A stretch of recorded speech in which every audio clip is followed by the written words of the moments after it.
Good morning, everyone, and welcome to the second of 7 sessions that we're going to have through November as part of our virtual housing forum. On behalf of our event sponsors, the Accurate Technology Group and Federated Insurance, thank you for attending this morning's session. Just a few housekeeping things before I turn it over to our presenting sponsor. To introduce our speaker, if I could ask that everyone please mute their microphone while the presentations are underway. We will be taking questions through the presentation through the chat function, and we'll have time for questions and answers after. But as of through Ross's presentation, if we could just please have your lines muted. It prevents any background noise, so it's most appreciated. And with that, I'll turn things over to Elizabeth Rosenberg from the Accurate Technology Group to introduce today's speaker. Good morning, all. My name is Elizabeth Rosenberg from the Accurate Technology Group, and we are your sponsor of today's webinar. It is my pleasure to introduce Ross Jardine of the Construction Safety Association of Manitoba. Ross brings 30 years of experience in the construction industry. In the last 5 years, Ross has been a member of the CSAM Core SECOR audit team. In addition to performing audits, Ross has delivered construction safety training courses throughout Manitoba, as well as safety conferences in Winnipeg and Brandon. Ross is a member of the MHBA Workplace Safety and Health Committee, the Renovators Council, WCA CSAM Safety Committee, and the MSSC Training Development Committee. Recently, Ross joined the Client Services team at CSAM. The Client Services team is there for CSAM clients to use for any questions or needs they have in regards to developing, implementing, and managing their core safety programs, as well as providing support to their clients for their training needs. Welcome, Ross. Thank you very much for the introduction, Elizabeth. I'm glad to be here, and I'd just like to give Lanny and Cy and the sponsors of the Housing Forum a shout out. Thanks for putting this together for us. Today's discussion is going to be about subcontractor compliance and how it can impact your core and SECOR audits. Now, when I was starting to put this together, I kind of realized that I could easily do a 4-hour course on this topic. So we're really just going to be scratching the surface. My plans moving forward will be to go through the core SECOR audit instruments in much finer detail, and then put together a PowerPoint and provide that to the Manitoba Home Builders Association to then put on their website for anyone to view whenever they wish. With that being said, let's get going. So the outline for today, what we're going to discuss is communicating the prime contractor's expectations. So a lot of the home builders under the MHBA banner fall into the prime contractor role, and we're going to discuss your expectations and how to communicate them to their subs, and how good communication can positively affect your core SECOR audits, and how poor communication can have a negative impact on those audits. We're going to discuss subcontractor declarations, what should be in them, what is in them. We're also going to briefly go over other documents you should be asking your subtrades for. So what documents specifically should you be requiring your subtrades to fill out while they're working on your sites? And then we'll touch on observation and interviews for the audit cycle. And then lastly, we will discuss the site assessment process that is actually unique to the home builders. So just a quick note, our objectives and mandate here at CSAM are to provide our contractors, prime, subs, whomever with incident prevention methods. So if you need help, just reach out. We keep our contractors informed on changes to legislation that affects them, provide information, resources, and training to help contractors meet their legislated responsibilities, so due diligence, and provide a comprehensive safety program or programs through the core SECOR certification program. And we are the authority having jurisdiction in the province of Manitoba to grant core and SECOR certification. So we'll start with duties and responsibilities. Now, Cy sent out an email yesterday, and hopefully everyone printed off the attachment to that email, which is a prime contractor quick reference guide for prime contractor duties and responsibilities as related to the Workplace Safety and Health Act and regulation. So, duties of a prime contractor, you can find this in the Workplace Safety and Health Act. So it is the Act. If you're unfamiliar with the book, it is the pages before the first tab, and it is in section 7, subparagraph 3, duties of a prime contractor. So far as reasonably practicable, ensure everyone on site complies with the Act and regulation, govern the performance of all work in such a way as to ensure that no person is exposed to risks to their safety and health, cooperate with anyone exercising a duty imposed by the Act or regulation, and then comply with the Act and regulation. So in terms of cooperating with anyone exercising a duty imposed by the Act, that would fall to workplace safety and health officers, obviously, but also committee members or safety representatives. Duty to provide required information. So again, section 7, paragraph 5, subparagraph 1, in this section, required information means any information that A, may affect the safety and health of a person at a workplace, B, that is necessary to identify and control any existing or potential hazards with respect to a workplace or any process, procedure, or biological or chemical substance used at a workplace, or C, prescribed by regulation as required information. So the information has to move in two directions. The prime has to communicate with their subcontractors on what their expectations are, and the sub has to communicate with the prime in terms of completion of documents, providing the prime with copies of safety data sheets for any chemicals that they're bringing onto your sites, safe job procedures, safe work procedures, etc. So, due diligence.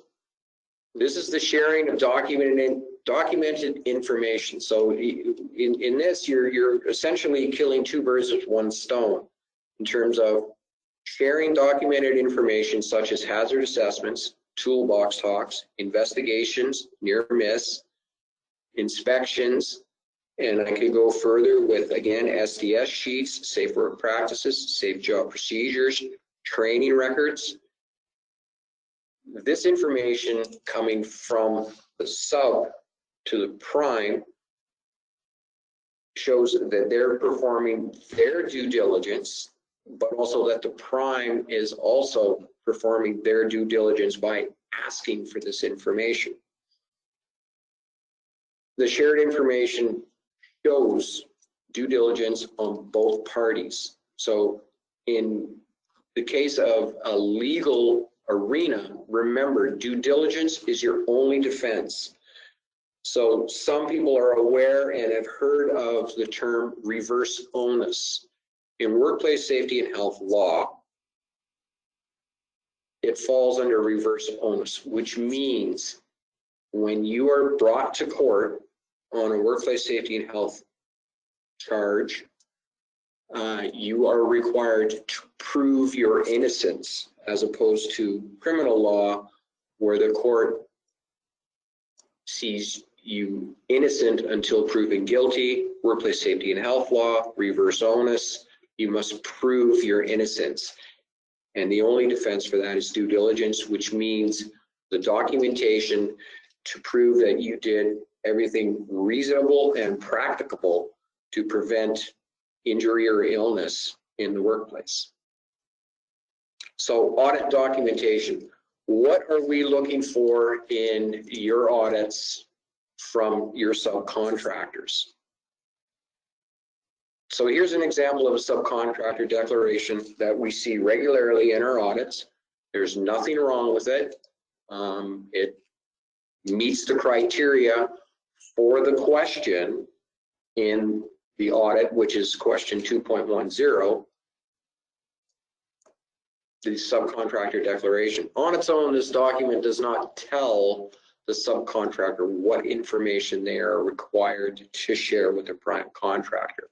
All it says is that you've entered into an agreement that your sub will follow the Workplace Safety and Health Act and regulation, and that they will be supervised by competent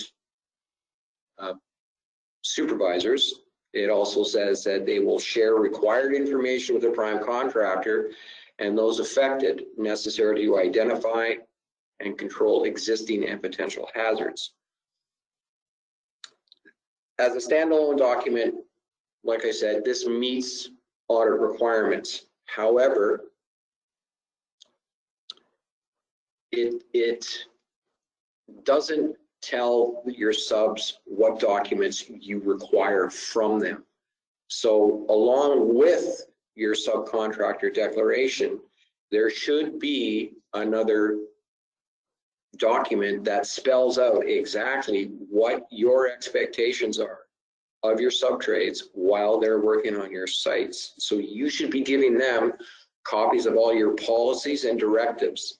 So your safety policy, your hazard assessment policy, your policies on safe job procedures, safe work procedures, your company rules, PPE directives, maintenance, training, inspections, investigations, emergency response,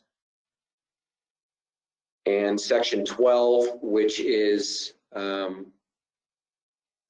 documents showing number of toolbox talks, hazard assessments performed. Section 13, which is legislation, so copy of the act and reg on site. And then finally, the Manitoba supplement. All of these sections should have documents in them for various questions generated by your subtrades for your audits. So it's important that you let your subtrades know what documents you expect them to fill out, when to fill them out, and sometimes even how to fill them out. So, as I mentioned, put your expectations in writing. If it's not in writing, in workplace safety and health, it didn't happen. So, sit and think, what documents do you want your subtrades to be filling out on a regular basis while they're working on your sites? Again, hazard assessments, toolbox talks, inspections, investigations, near miss reporting, and so on. The next question is, do they need training on how to fill out to your standard, depending on what document you are asking them to fill out? So the next question is who does that training? Well, it could be a member of your staff. It could be a member of CSAM staff. So, you know, keep in your hip pockets that if you need assistance with this kind of training, by all means, reach out and simply ask, because at least prior to you know, orange and red levels for COVID, advisors would be more than happy to attend your sites and give a toolbox talk training session on how to fill out a hazard assessment, or how to do a toolbox talk, or how to perform a site inspection, near miss reporting, etc. More than happy to come out and do that for you. So what documents do you need or want from subs, and when do they fill them out? So hazard assessments, as per your company policy and legislation. So I know that a lot of home builders require their subcontractors to fill out a hazard assessment on a weekly basis. That's fine. There's nothing wrong with that. The issue is that assessment actually being filled out? Toolbox talks, again, weekly, bi-weekly, as per legislative requirement and your policy. Remember, it's your job site, your rules apply. So if you decide that you want your subtrades to do toolbox talks bi-weekly, let them know what your requirement is, provide them with the document, and then it's up to them to follow up. Inspections. Some prime contractors require their subtrades to perform inspections while on their sites. Again, that would fall to your policy. It's what you decide is happening on your sites. Of course, you have to meet legislation, but keep in mind, SECOR certification is a higher standard than legislation. Once the documentation is completed, what happens to the documentation? What do they do with it? You, again, need to let them know as per contract specs. So the contract that you've entered into with your subtrade should define what they do with the documents that they are generating on your site. In some cases, they may hand them in at the end of their particular piece of the build, or when invoices are being submitted, safety documentation is part of that submission package, or they can be picked up on site by your project managers or your supervisors. All work, the part that often gets pushed to the wayside is once those documents come into your companies, what happens to them then? Where do they go? Who is looking after the filing of those documents? Because remember, those documents that are coming in the field, all of them can be used in various sections of the audits that you will be submitting to CSAM on an annual basis.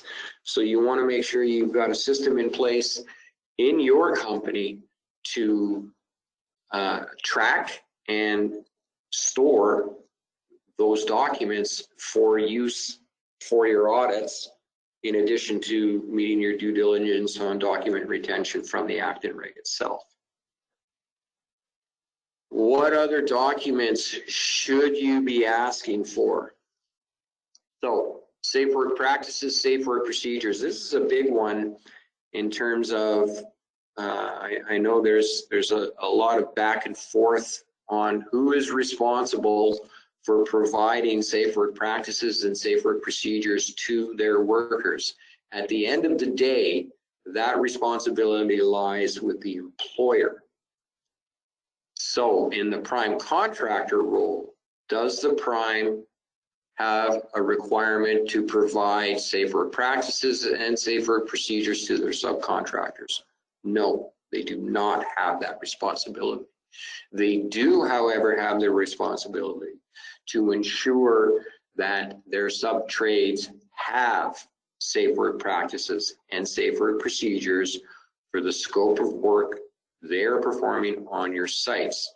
Therefore, you should be asking your sub-trades, we need copies of your safe work practices and your safe work procedures. Training records, big one here. Fall protection, confined space, powered mobile equipment, PME, WMIS.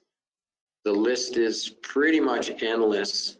Prime contractors should always be asking their sub-trades for records of training for, again, as I mentioned, fall protection, confined space. Why? Well, two reasons. One, you can use them in your audits in section 6, 8, and 14. But also you are, again, it's an extension of your responsibilities as the prime due diligence to ensure that the sub-trades working on your sites are in fact properly trained to perform the work that they are performing. So the obvious one is fall protection for roofers, framers, confined space. Where would you find a confined space on a residential job site? Well, when the attic insulation is being blown in, that is a confined space under the Act. So you want to be getting those records from your sub-trades. So I've had conversations where prime home builders have said, well, they don't have any certificates. How do we meet the requirement for something like fall protection if they haven't, say, come to CSAM and taken a course or to another training provider? How do we meet our obligation to ensure they're properly trained? Well, there's two ways. I've talked with a couple of home builders who have a long-standing relationship with a framing crew or a roofing company, one of the smaller ones. So they've come to an agreement where the home builder will send those workers to a training provider for fall protection, and the cost of that training would be then clawed back through the contract. That's one way to do it. And as I said, I've talked to a couple of home builders who have gone that route, and that's fine. Another way is you can do in-house training. So you could easily sign them up for an online fall protection course. The only thing that's missing from the online fall protection course is, of course, the practical component of the course. And if the particular builder has someone who they feel is competent to provide the practical aspect of fall protection to a framing crew or a roofing crew or whatever training scenario you are in where a practical component is required, if the home builder has someone they feel is competent to deliver that training, by all means, you can deliver it. There's nothing in legislation that says you cannot. Just be aware that there is a training standard. If you would like a copy of that, on the very last slide will be my email. Send me an email and I will send you the training standard. Again, that training is valid. So there's ways to get around it. You just kind of need to put your thinking cap on a little bit. And again, if you need assistance with this, please contact me. I can help you out. Pre-use inspections. This is a big one on powered mobile equipment. So zoom booms, excavation equipment, skid steers, etc.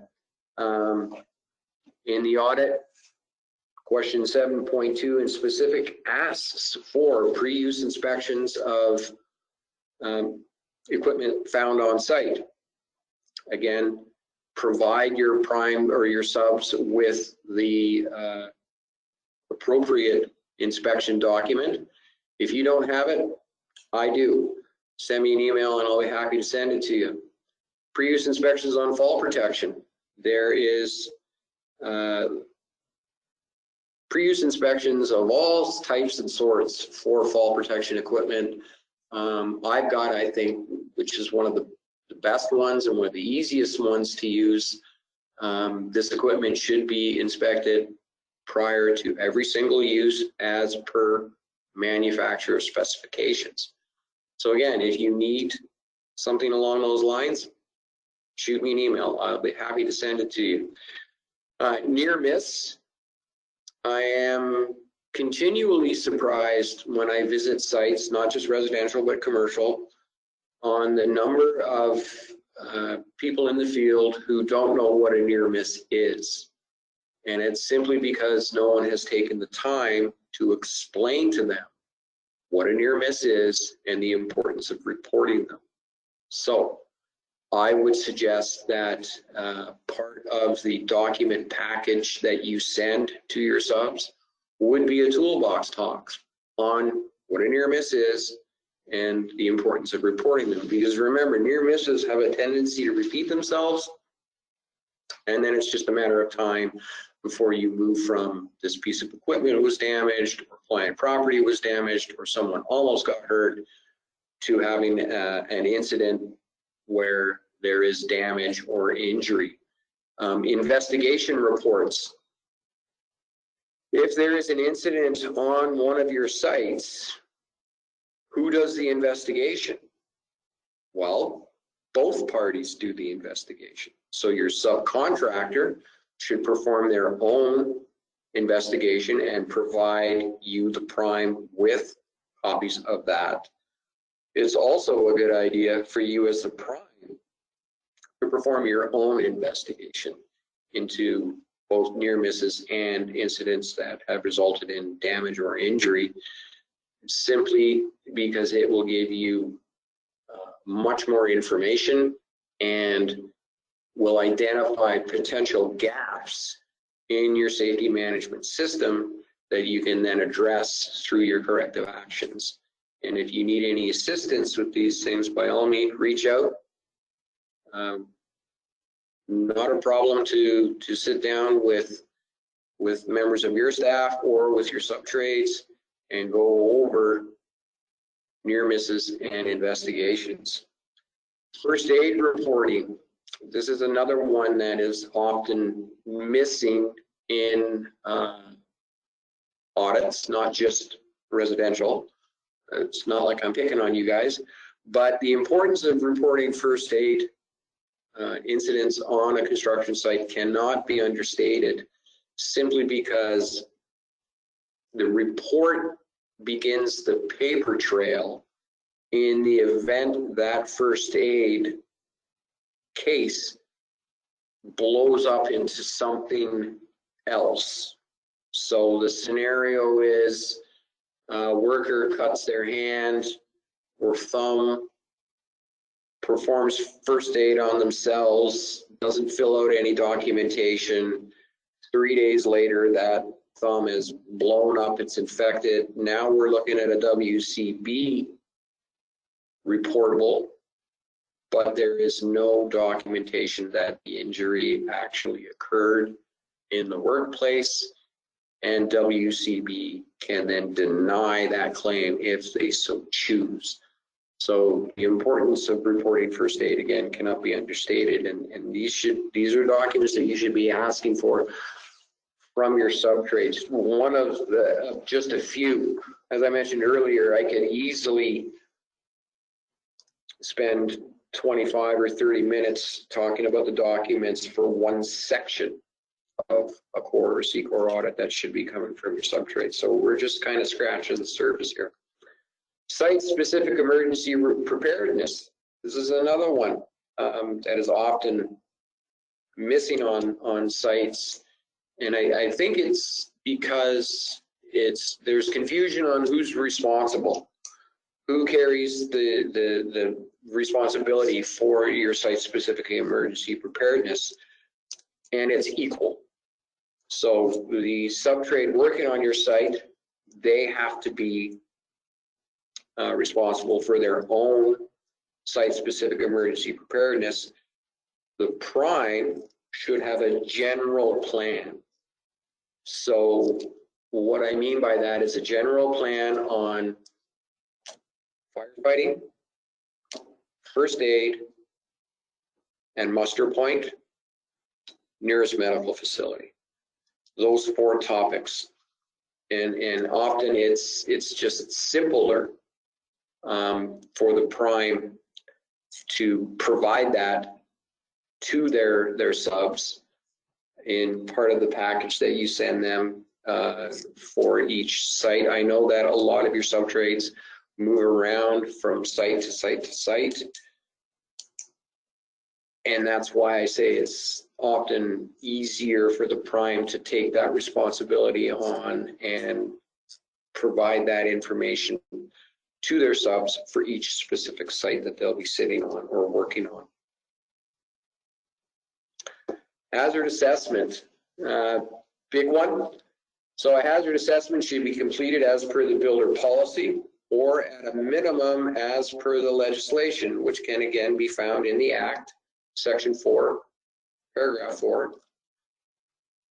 And it reads, begins performing work. So that's first day on the site. Performs different work other than originally performed. So an example of that would be, excuse me, a crew starts setting up the foundation.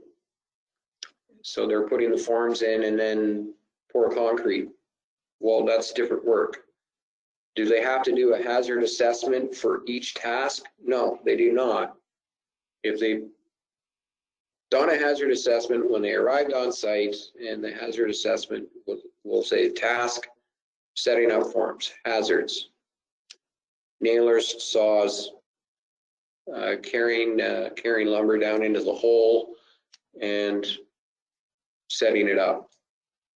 When they go to pour concrete, simply update the hazard assessment they've got going on. They don't have to do a whole new one. The one on the bottom, move to a different area or workplace.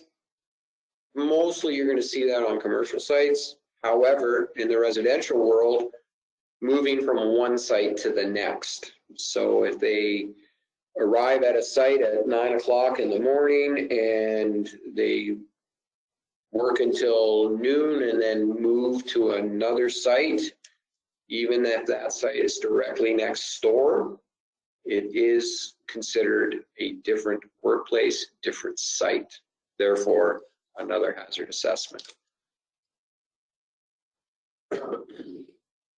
Your documentation compliance. So we're going to talk about site assessments near the end, but this is kind of driven by that. And I'll explain that in greater detail when we get there. But when one of your project manager or supervisor visits an active site, the first 5 minutes should focus on site safety. Why do I say this? Typically, the project manager or the supervisor who visits an active site, what are they looking at? Well, they're going to be looking at progress on the build, obviously. They may be communicating deficiencies or additions. They're going to be checking to ensure the proper material is on the site based on where they are in the build, the right flooring, the right countertops, etc. Absolutely makes sense. I would say, let's have a conversation the first 5 minutes of the visit related to safety, because this is where you're going to get compliance. So have that, communicating to your project managers and your supervisors that when you arrive on site, ask to see a completed hazard assessment for that particular site. If one hasn't been completed, then it's a good coaching moment from the project manager or the supervisor to coach that sub-trade. Hey, you know you have to fill out a hazard assessment. Let's fill one out. As per recent toolbox talks, if you as the prime are requiring your subs to do toolbox talks, again, the contact on site by your project manager supervisor, that's where you're going to see if that is actually being done. Same with pre-use inspections of equipment. I understand that, production is important on your sites, absolutely, but so is safety. And if the first few minutes of a site visit are spent talking about hazard assessments, toolbox talks, are there adequate first aid supplies? Is the fire extinguisher readily available? Are safe work practices, safe work procedures readily available? Does the subcontractor have with them a copy of the Workplace Safety and Health Act and Regulation on the site?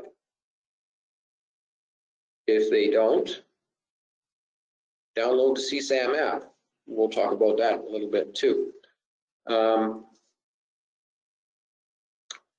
Touching on adequate first aid supplies. Quite often when I go on sites, I will see one of those small little red first aid kits that are perfect for the glove box of your car on a family vacation, but do not adequately meet the needs of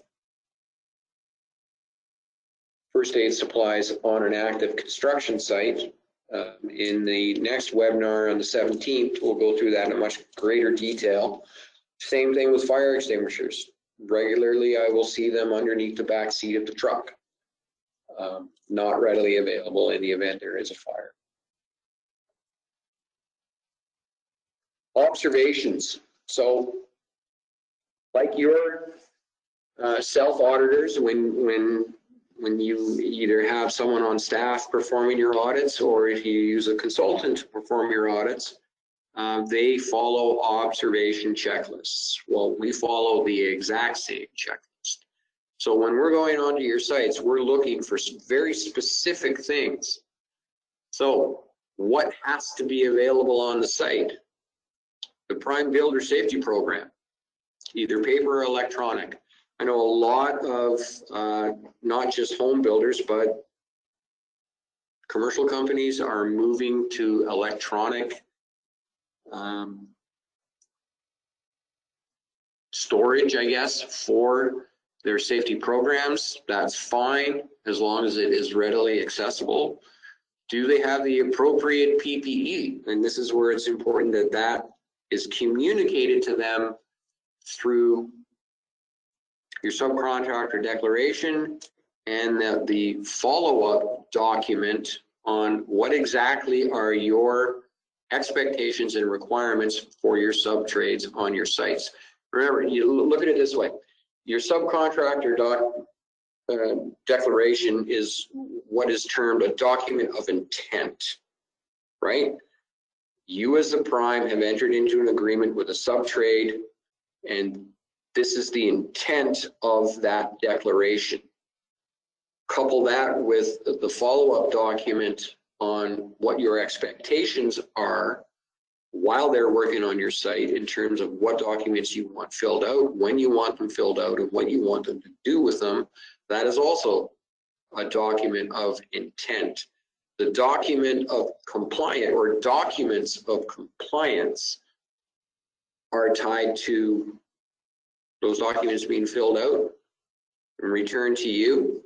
And the same goes for observations. Again, appropriate PPE. What PPE are you expecting your subs to wear while on your site? Don't forget to include specialized PPE.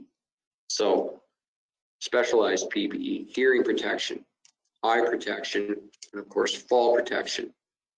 High-vis vests are considered specialized PPE. So if you're going to require your crews on your sites to wear them, you have to put it in writing.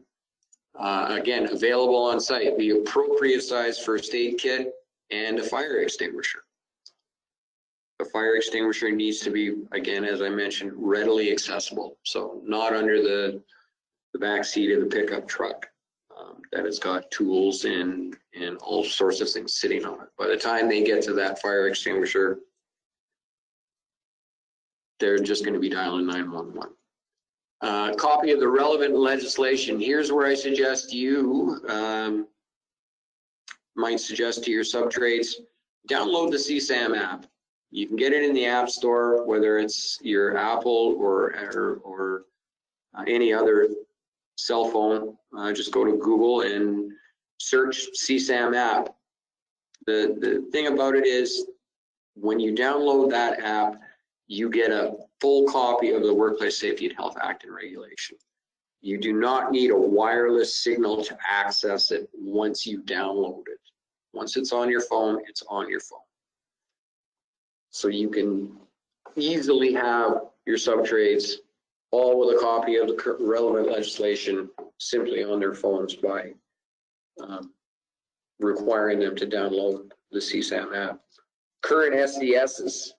So again, as I mentioned earlier, there's sometimes a little confusion as who is responsible for providing SDSs. At the end of the day, that falls to your subtrade. If they are bringing any chemical product into your site, onto your site, they are required to provide you, the prime, with a copy of the most current SDS for that product.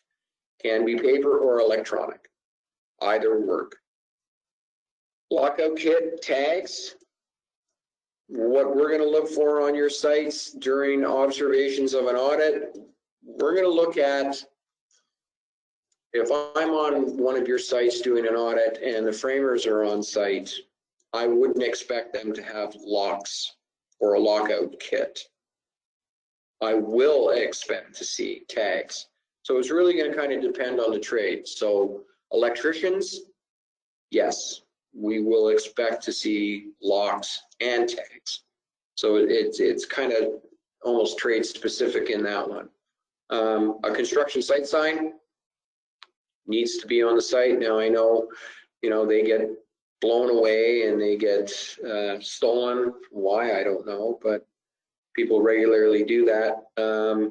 I know a lot of the home builders, once the house is roughed out in terms of the walls are up and cladding is put on, then they'll just screw a construction site sign to the side of the house, and that's absolutely acceptable.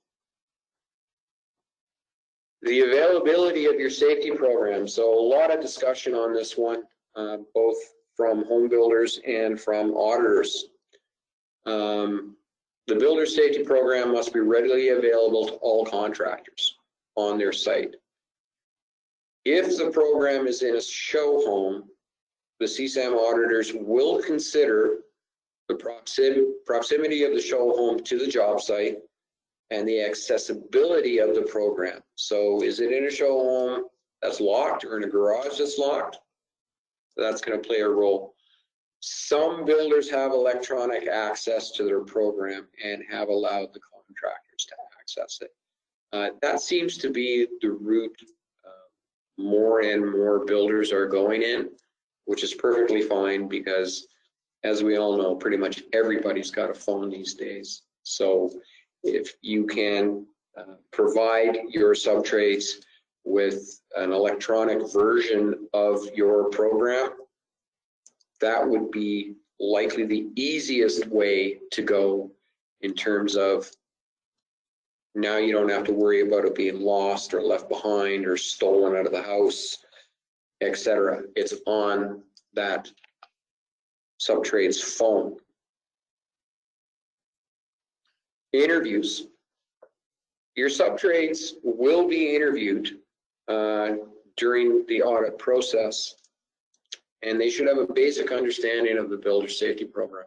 So what I suggest here is that when you're getting ready to submit your audit, it's not a bad idea to have a couple of toolbox talks with some of your subtrades going over the interview. It's not cheating, it's actually smart. And ensure that your subcontractors have received an orientation from the prime contractor. So I know that's the way some home builders do it, is the company owner of subcontractor company, some random construction company, will receive an orientation from the prime, whether that's the owner of the home builders or their project manager or a supervisor, and then that subcontractor owner will then take that orientation and give it to his workers. That's fine. I would suggest another vehicle for communicating your requirements on your sites is through the orientation as well as your subcontractor declaration. Just ensure that you are getting documentation verifying that that particular subcontractor owner has indeed passed that information along to his workers. So copies of completed orientations for each of his workers being returned to you is what I would be asking for, with the owner's signature, and the person who received the orientation signature and date. And again, those are documents that can be used in two separate sections of the audit, Section 6 and Section 8. Your own staff, so office interviews. So when you submit your audits, your staff will be interviewed to verify knowledge and understanding of your safety program. So that includes the owner, project managers or supervisors, and office admin staff.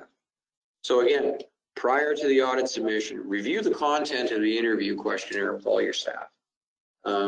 It's not, like I said, it's not cheating. It's actually smart.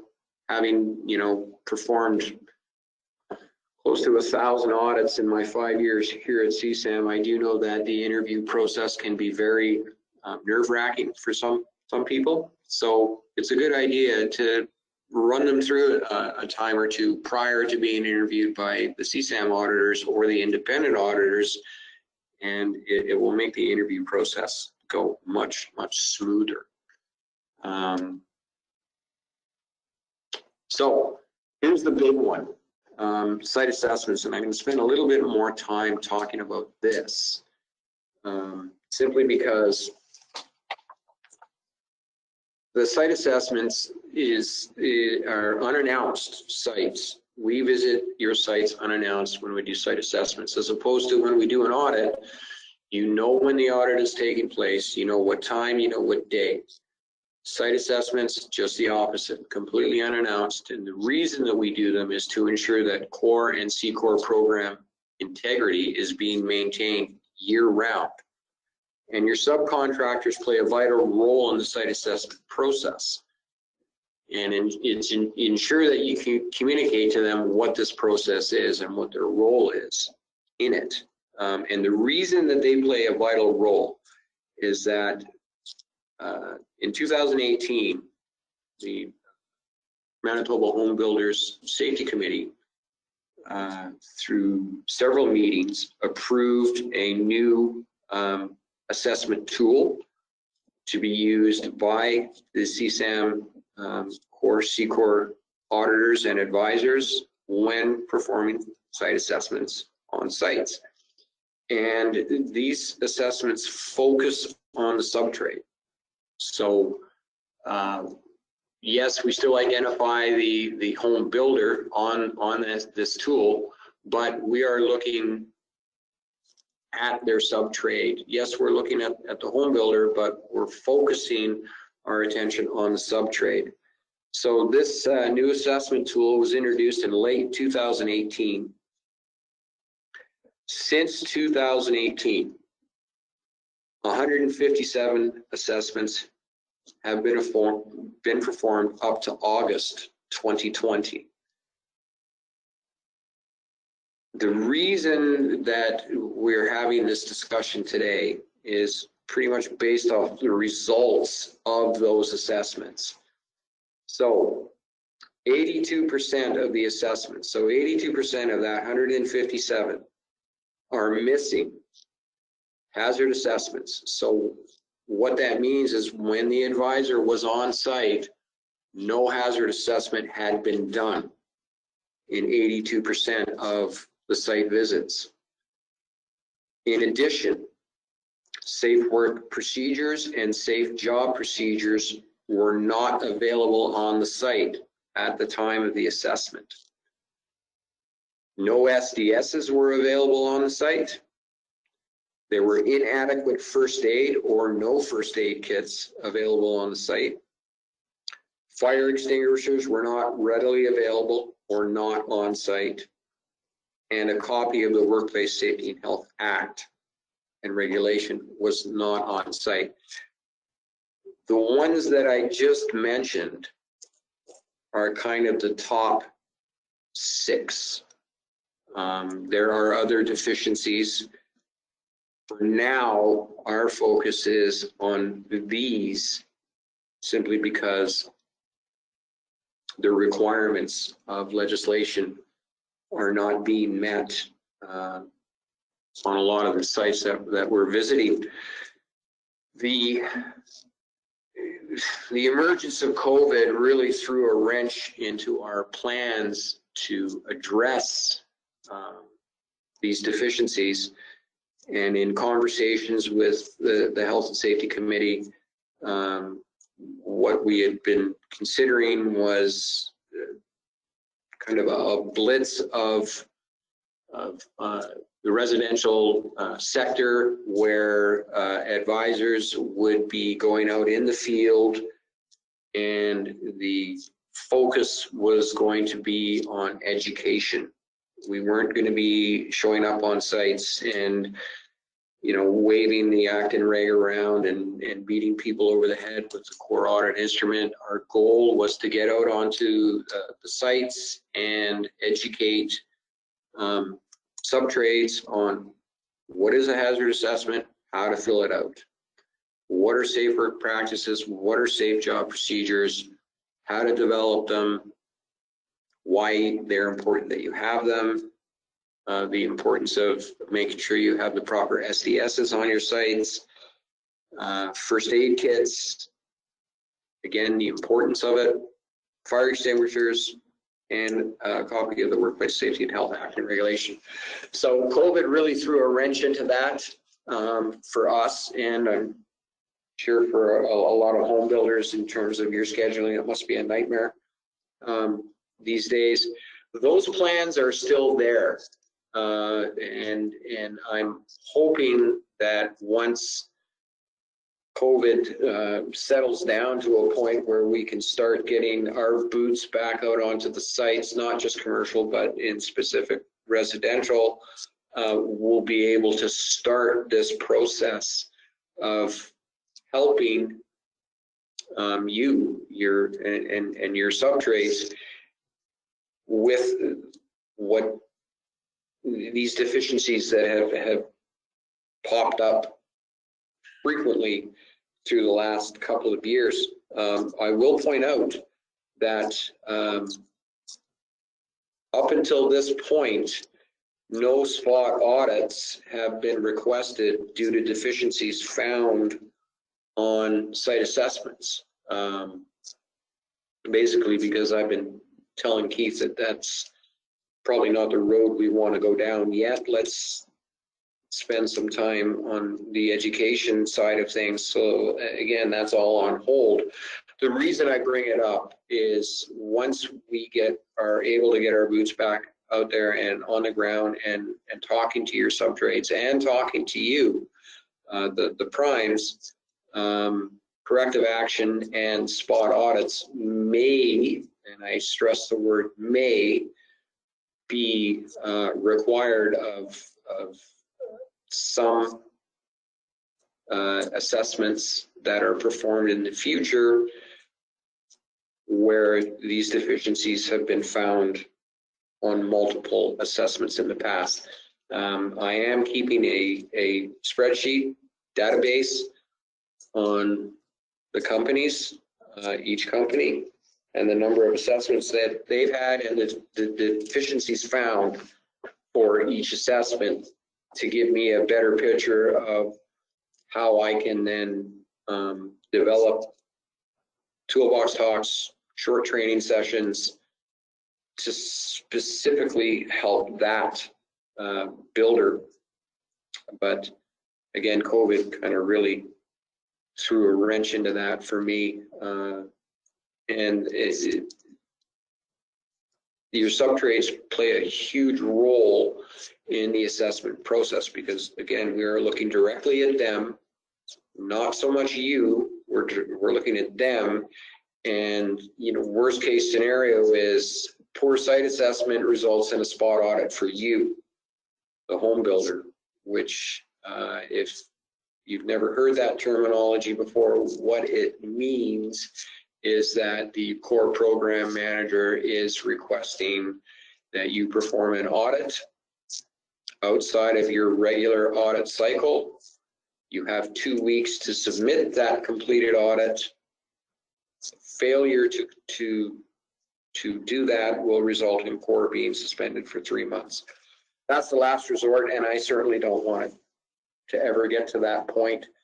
And that's why I'm spending a little more time talking about site assessments, because that's kind of driving everything else in terms of what is not necessarily happening on the sites, and it's not showing up in the audits for that particular year. So site assessments are huge. And as I mentioned earlier, we are really just scratching the surface on this topic. I just simply do not have the time to go into greater detail. So I will be putting together a section by section PowerPoint, I guess, is probably what I'm going to use on what documents the prime contractor can request from their sub-trades to meet the guidelines for that particular question in that particular section. So that hopefully I'll be able to send to Lanny, and he'll throw it up on the MHBA website sooner rather than later. So the CSAM app, just to bring this to your attention again, some of you have heard of it, many of you have downloaded it. For those of you who have not, we've expanded it greatly since it was first introduced.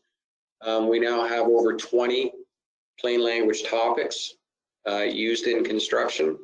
So if you're not aware of how it works or how it looks, is we've taken, again, the topics that we receive the most emails and questions about, and we've taken the legislation and put it into plain language, so it's easy to understand. We also give you, with that topic, the actual act and regulation as a companion document. And again, whoever has it on their phone has full access to the act and regulation without Wi-Fi service. It was recently updated. I think we added another 13 or 14 topics. Future plans are we're looking at a fillable PDF documents, hazard assessments, inspections that your sub-trades could potentially do, and then email it to you, and boom, you've got a hazard assessment, you've got a toolbox talk, whatever email address you provide to them. And we're also looking at perhaps putting some training videos, short training videos onto this platform. We are currently working on some, and when they're done, they'll either go on the platform or onto a YouTube page, but whatever training videos we do will, of course, be sent to the MHBA so that you will have access to them through the MHBA. Don't hesitate to contact the client services department or any safety advisor, for that matter, with any question. I have, as Elizabeth mentioned, I moved over to client services from the auditing department. What does that mean to the home builders? Well, it means that I'm not doing your audits full time. I'm still doing your audits.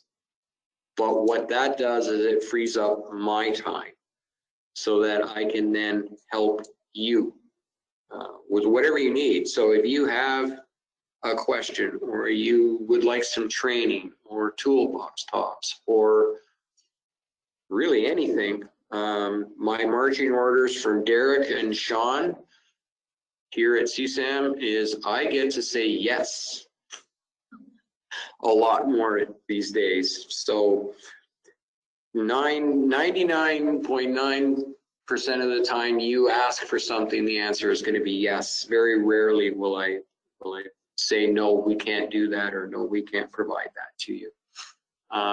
You just need to let me know what you need or what you would like, and we'll start working on it. Client Services Department is here for the exclusive use of CSAM clients. So if you're Core SECOR certified, which all of you are, we are there for you in any capacity that we can help you with, whatever it is. Just ask. That's all I have. And hopefully we get some good questions. Thanks very much, Ross. That was an incredibly informative presentation. There's a lot of material there. We'll now open it up. If you have a question, we didn't get any through the chat function, but if you do have a question for Ross, we do have time for a Q&A. So feel free to, you can just unmute your mic.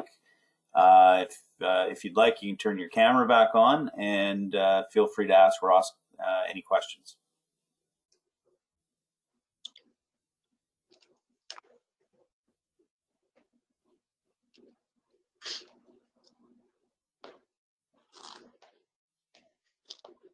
That good? Yeah, we're not seeing any. Like Ross mentioned, this this presentation is going to be available on the MHBA website.